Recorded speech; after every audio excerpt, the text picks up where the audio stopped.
आज हम समझेंगे कि बेंटोनाइट बैग का क्वांटिटी कैसे निकालते कि एक पाइल में कितना बेंटोनाइट लगेगा। How to determine bentonite bags consumed in one pile foundation. तो हमारी जो पाइल फाउंडेशन होती है उसमें बेंटोनाइट बैग का क्वांटिटी कैसे निकालते हैं, आज हम वो समझेंगे।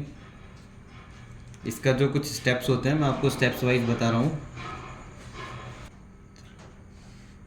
पहला जो इसमें स्टेप होता है वो पहला स्टेप होता है कि पाइल का जो वॉल्यूम होता है उसको कैलकुलेट करते हैं कि पाइल जो हमारी कर रहे हैं हम उसका वॉल्यूम कितना है।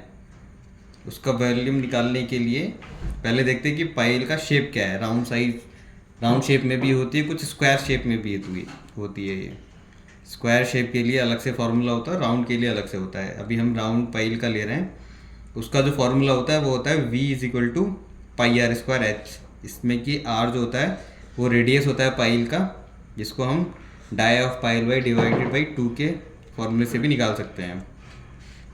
इसके बाद जो इसमें h होता है वो होती है डेप्थ ऑफ पाइल, यानी कि पाइल का कितना डेप्थ है।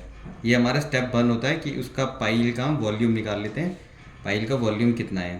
स्टेप जो 2 होता है उसमें होता है कि हमको जो पाइल का वॉल्यूम होता है उसको मल्टीप्लाई करते हैं 1.4 से लेके 1.5, कोई भी वैल्यू ले लेते हैं, उसके हिसाब से हम उसको मल्टीप्लाई कर लेते हैं पाइल के वॉल्यूम को।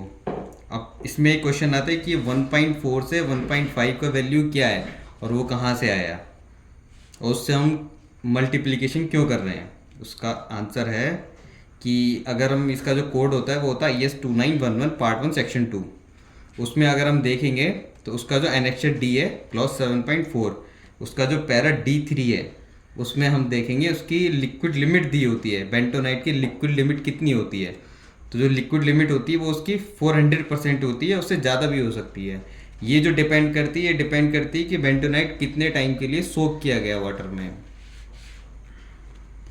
Because after soaking of water by bentonite powder for 12 to 24 hours, minimum 12 hours के लिए उसको सोक करना ज़रूरी है, तभी वो फुल्ली सोक हो पाता है और उसका जो लिक्विड लिमिट है वो हम अचीव कर पाते हैं। जो लिक्विड लिमिट है वो उसकी 400% तक इंक्रीज़ हो जाती है, यानी कि अभी अगर हमारा 1 kg है तो ये 1.4 तक हो जाता है। सोक होने के बाद उसका जो वॉल्यूम है वो चेंज हो जाता है, बढ़ जाता है। ये हमारा स्टेप 2 है। अभी नेक्स्ट टाइम में स्टेप 3 और आगे का भी समझेंगे। तो इसका जो बेंटोनाइट स्लरी है वो कैसे निकालेंगे, कितना स्लरी लगेगा उसमें जो पाइल का वॉल्यूम है जो हमने स्टेप 1 में निकाला है उसको मल्टीप्लाई कर देंगे 1.4 से। एवरेजली 1.4 अभी हम ले लेते हैं, आप चाहें तो 1.5 भी ले सकते हैं। आपने कितने घंटे के लिए उसको सोक करके रखा है।